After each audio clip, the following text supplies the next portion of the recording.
So my game is starting to come together, from tee to green at least, but what happens when you get to the putting surface? Is my putting technique any good? Are there some flaws? And has Tom spotted a real issue that could explain a lot of my misses? Today's video has some great advice and a fantastic drill that you can take to the putting green yourself.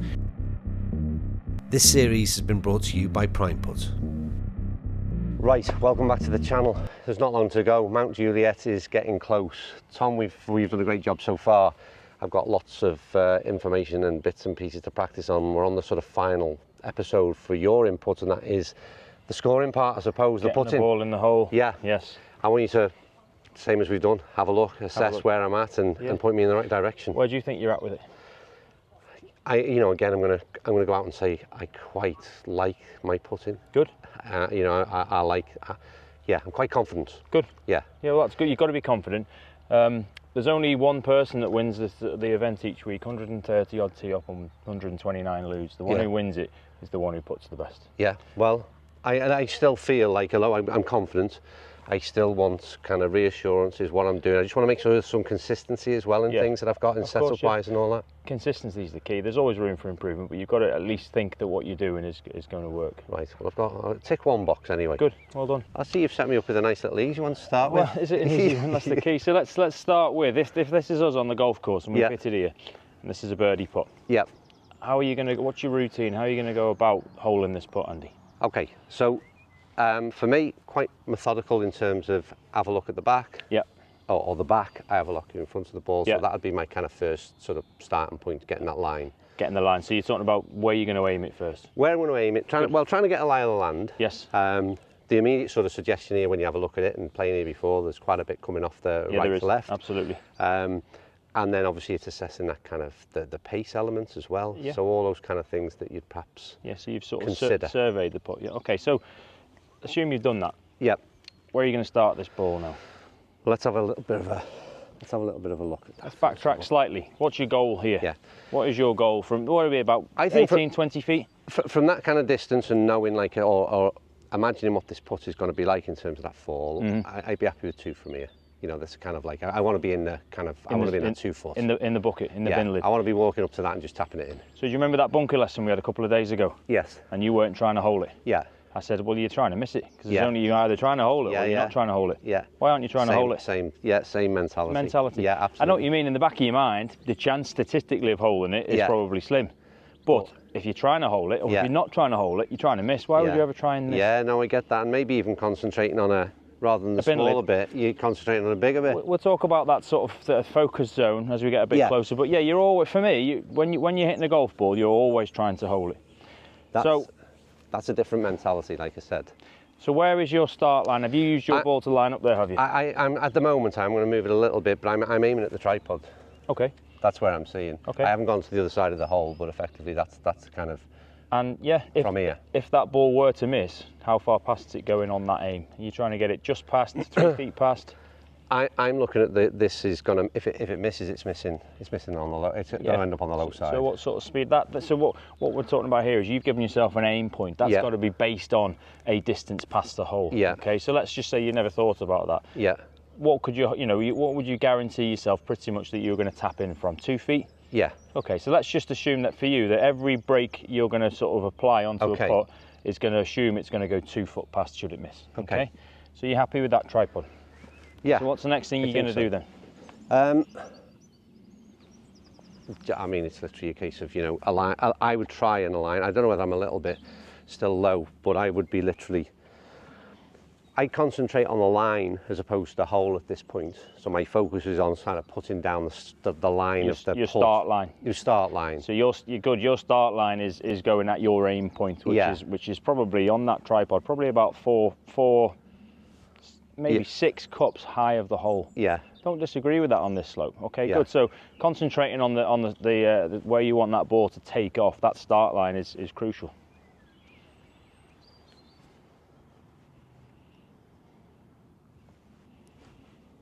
It feels like I'm putting for the Masters here right now, honestly, God.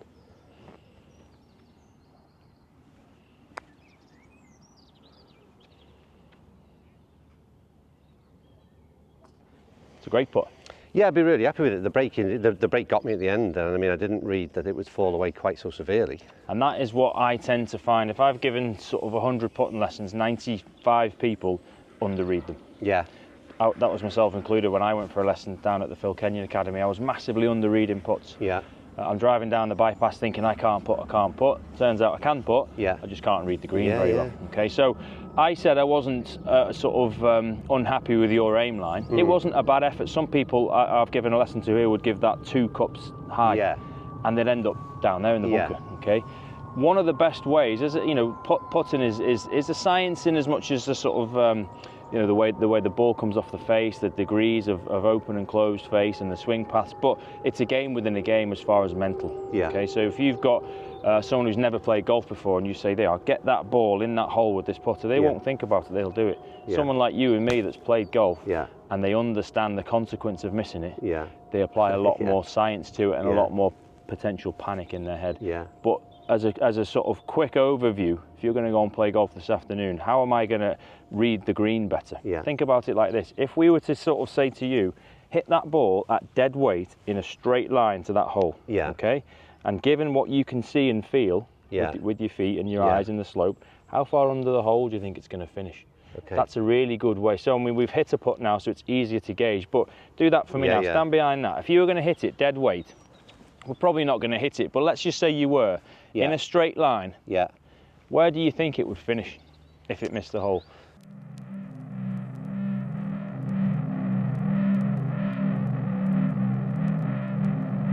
Prime Putt make the very best putting mats that are the closest to reality in a surface that resembles tour grade turf. This is as realistic as it gets, and with speeds that measure between 9 and 11 on the stimp, you can be assured that your putting practice can make a huge difference when stepping out onto the golf course and into reality. This is practice that really will help lower your scores.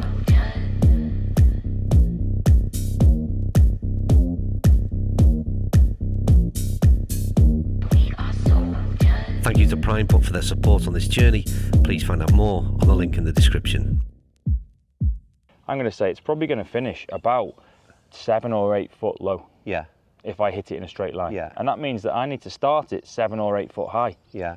Now you started yours about 6 cups high. Ah, right, okay. You with me? Yeah, I So have, if it finishes down, I would say it would Got probably ya. finish twice as far as away Yeah, from yeah. the hole as that ball is now. Yeah. Because you've applied brake. Got so ya. therefore, and it looks a bit. Let me just walk Yeah, here. that's It looks clever, yeah. Looks a bit silly when you're there. So stay where we are.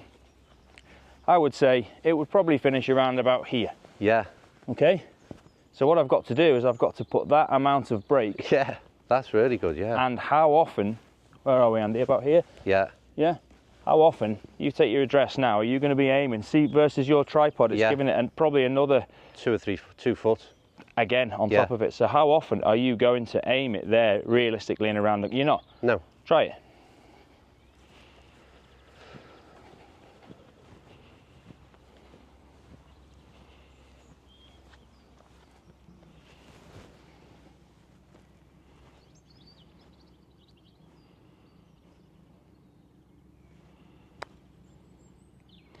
So that's interesting because see how it's finished on the tee, not started on the tee. Yeah, pushed it wide, didn't he? Way wide. Yeah. Because you probably didn't trust what I was telling you. Not trust me that it was the right line, but Yeah. trust yourself to Yeah. actually start it Yeah. over there.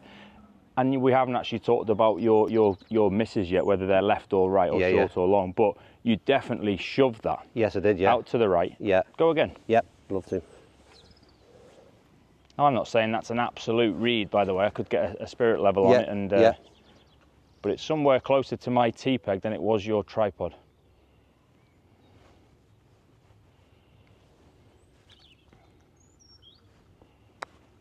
Again, it started Yeah, right so- of it. yeah, If it hadn't have that's hit it. the other ball, it was probably on Yeah. its way down. Yeah. Long story short, overread it. Yeah. If you think it's 2 foot, give it 4. Yeah. If you're overreading it too much and it is sort of feels a bit silly, your brain won't let you be that Yeah. silly. It will probably make a little somewhere adjustment in anyway. between, yeah. But again, as I say, 95 out of 100 people will, and you did it on the first one, Yeah. they'll miss it low. Yeah. And you've heard on the TV, Yeah. the amateur side of That the is what hole. they do, yeah. Yeah, absolutely. It's not going to very often go back up a hill. Keep it, as soon as it crosses that break line, Yeah, it's gone. you're done. You're never holding it. But you would have 2-putted it all day Yeah. long on your stroke and what happened. So Yeah. wasn't a bad putt. No. Just overread it. Yeah. Right, so we're talking about, you've picked, leave that ball there, you've picked what you feel is the right aim point. Yeah. We've adapted it slightly so that you're erring on the higher side. Okay. And I've just noticed there and mentioned to you that you're not lining the ball up with the middle of the putter. Yes. Now, why is that important?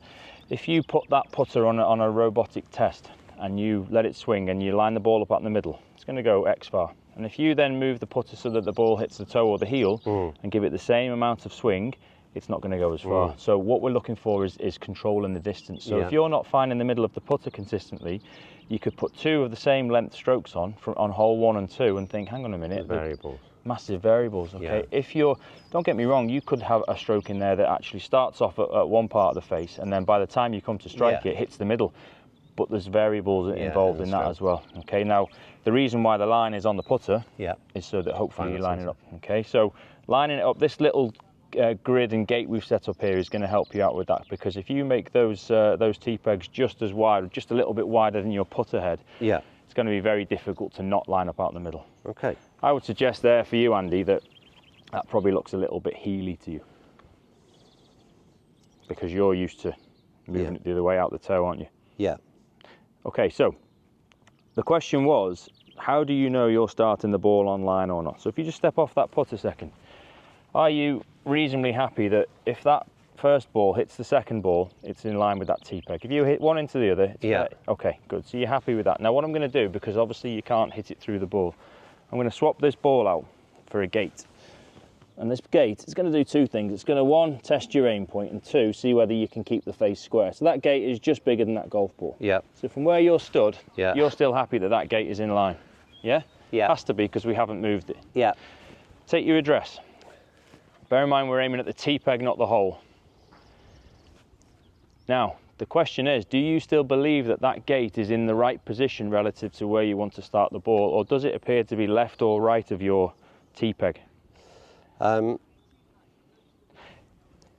If you hit your ball, it feels to me like it's left. It feels to you like it's left. Yeah. Okay. So what you've got to do then, it's not left because we've assessed that from back here. What you've got to do is calibrate your eyes relative to that feeling left. So if you think about, you can relax if you don't want to hurt your back. You think about either stepping forward or back, or shifting your weight forward or back. So if that tee peg is left, what it suggests to me is that you're too far over the golf ball. All right, okay. So if I do this now, if I get myself too far over, that ball starts to move left. So if I shuffle back a little bit, all I've done is rock my weight from toe to middle of the foot into the heel. That gate starts to then look a little bit better. And if that gate looks better, I've got a better chance of starting it on line. So go again. So you're lining up out the middle. You're a little bit further from the ball. Does that gate now appear to be safer? Yeah. I mean, I think it's... Can I just move this tee peg a little bit? Of course you can. It looks like it's just going to catch that if I'm about to strike it. Yeah. That's what's putting me. Right. There you go. Yeah, you don't want to make it too difficult. Yeah. Happy? I mean, I'm a little bit more upright. I feel a little bit more upright than I would normally be. So there's practice and adjustments to do. Yeah, absolutely. So something that you can work on. But now, you know, the next test here is that you can actually make a swing on that putter and put the ball through that first gate. Try and get it the speed that's going to get down towards the hole on that aim point. Give it a go. Okay, you didn't hit it hard enough. No, I didn't. But you hit it through the gate. That is a small gate actually. There's not a lot of room between the side of the ball and the tee peg. So that's good. So that shows that you've kept your putter face square to the line you're aiming. There was a lot going on here. You didn't hit it hard enough. I had too much concentration on that rather than the putt, I suppose. So if you put that just left of that gate, make sure you're comfortable. Again, it's all in line. Yeah. You'd have to practice this, a couple of times to understand that you need to be a little bit more on your heels. Yeah, and once you feel as though you're confident that your stroke is good enough to overcome the hurdles, then you can think more again about the speed.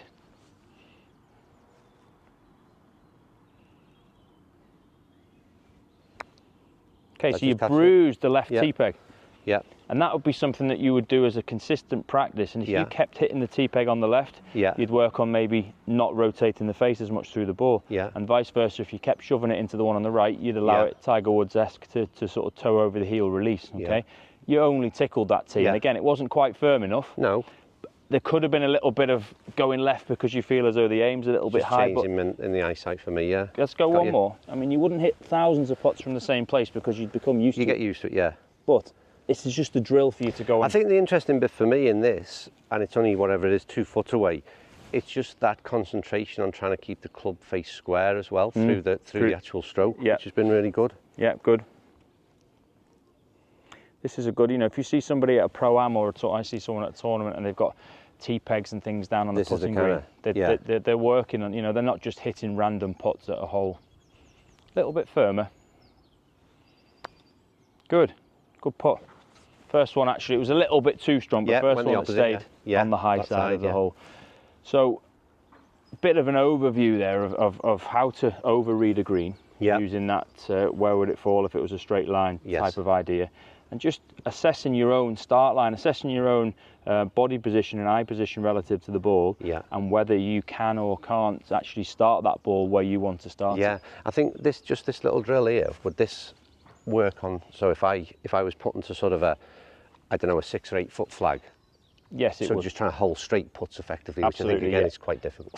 It is. I would probably favour shorter, putts that you're going to see going into the hole, because if you're practicing and you're forever missing, you don't believe you're doing yourself any favours. Whereas holing putts breeds confidence. So if I'd set this up standard sort of putt from about 6 feet, and just get you to sort of groove your stroke. I'd probably get on it for sort of 5-10 minutes, and then I might move around the green a little bit, play to sort of some normal holes, then come back and have another go on the green. If I was having a good practice putting session, we've set this up here because of what we were talking about. But you get the principle. No, I do, So speed control, you seem to be pretty good at speed control, but that's going to be dictated too by centerness of strike, your alignment, and obviously your aim. If you're a little bit low, it's going to be harder to control the speed. You're going to feel it running away with you. We could do with looking at a couple of sort of short range putts, the ones that you're going to have to tap in. Have you missed the first one? Okay, bud. Right, Tom, you've just described it, the knee knocker. And it certainly is when there's a few sat up there, and I've missed plenty of these. It's bringing back a bit of trauma, to be honest with you. Don't want to do that. So what the 5 footers, so a knee knocker, it's funny it's a knee knocker because it's like the finality of the hole, isn't it? It's like this is your last chance of saving a par or getting a Stableford point or whatever it might be. It's interesting, the mentality of this. If you've hit a putt from over there, so you're on the green in 2, you've hit 1 putt and you leave yourself 5 feet. How are you thinking about that? How are you feeling? Stressed out. Don't want to miss it, do you? No. Because you've already hit a putt. Flip it on its head a little bit. If you've hit your second shot to 5 feet, how are you thinking about that? How are you feeling? It's a birdie putt from 5 foot. Bonus ball, less stress. Do you know what I mean? If I make it. There's less pressure. Yeah. So you're thinking, from over there, I can't miss this because I'm going to make a bogey, I'm going to 3 putt. But from over here, whoa, look how close I am. So all of a sudden, the 5 foot for your second putt becomes 15 foot in your mind. The 5 foot for your birdie putt's like a tapping. Why don't you tell yourself every single 5 footer that you hit is a birdie putt? Try and get that sort of Tiger Woods mentality. It is. It's because the consequence of missing it is massive. It's massively different. I think it's something. I mean, the mentality thing throughout all the lessons we've done has been a real, real thing. It's an 80-something% mental game, really. Okay. So I've picked the sort of straightest putts we can get. One of the straightest putts we can get on the 18th here. So there might be a tiny little bit of left to right in it, but how are you going to aim for a putt like this? You were talking about your bin lid for your longer putts. I think for me, look again, quick assessment. We're kind of uphill, can be a little bit more positive. I would probably favour kind of hitting this one fairly confully. Good. Rather than let it drop in the hole. I'd take most bit of a break out of it if I could. When you've got if it was a side hill, it's harder to do that. Absolutely, When you're aiming outside of the hole from such a distance like that and hitting it hard, it's very, very difficult. From here up the hill, you're dead right, And again, your brain is not going to let you hit it 20 foot past because it's a target-based computer, your brain. So I'd be in favour of that. As far as what you're focusing on, so you had a bin lid from bigger. What have you got from here? Just the hole? Have you got anything? No, for me it'd just be the hole. Why don't you make your focal point smaller? Okay. So this sort of idea came from the likes of Phil Taylor, who used to draw and pin a piece of string into his dartboard, and if he could hit the string in the treble 20 section on the practice board, by the time he got out into the hockey, becomes huge. So if we can focus on something that's a discoloration in the hole or a different colour blade of grass, and if there's a tiny little bit of left to right in it, you might want to aim at sort of like 7 o'clock rather than 6 o'clock. If you think of a clock face, little things like that, just sort of focus. Narrows your focus so that then the actual hole is a lot bigger by the time you come to hit the shot. Let's have a go at that. Like that.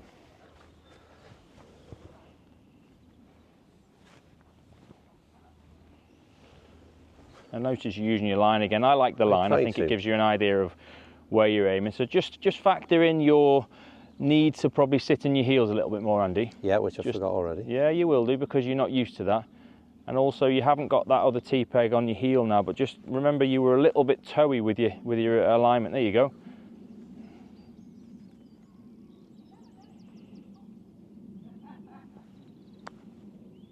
Very good. Did you pick something more specific? What was it? This. Yeah, good. Like it's an obvious one to see, isn't it? Because it's just a little mark. That was all. It's just a focus point. So if you can home in on that. Yeah.